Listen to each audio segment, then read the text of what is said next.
Audience TV Prime, vendredi 22 novembre 2024, Astrid et Raphaël résistent face au rugby sur TF1, catastrophe confirmée pour France 3 et M6.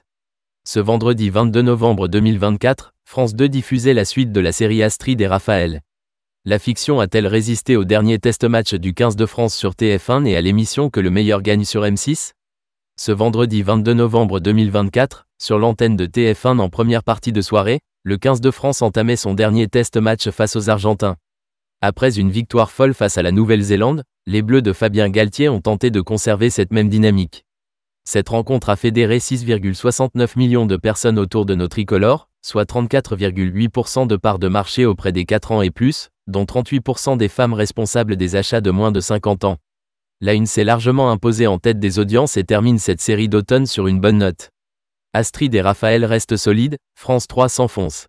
France 2, quant à elle, a tenté de résister avec la suite de la saison 5 de la série Astrid et Raphaël. Le tandem s'est aventuré cette fois au pays des Aztèques pour une double enquête autour d'un meurtre et d'un trésor historique.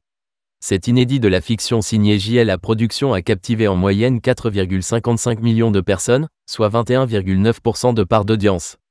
La rediffusion, quant à elle, a réuni 3,81 millions de téléspectateurs, soit 18% de part de marché. France 3, de son côté, a misé sur une nouvelle édition de la fête de la Shannon à l'Oriental, cette fois-ci à Tanger. Le concert, animé par Laurie Tillman et André Manoukian, et regroupant de nombreux artistes, a séduit 915 000 personnes en moyenne, soit 4,8% de part de marché auprès des 4 ans et plus. C'est moins que la dernière édition en juin dernier. Will Smith met la TNT au pas.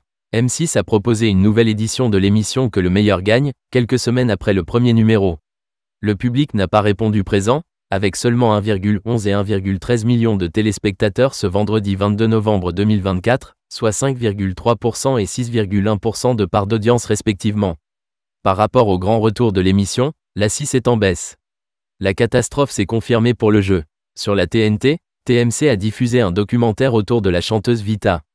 Ce voyage dans la vraie vie de l'artiste a fédéré 362 000 personnes, soit 1,9% de part de marché.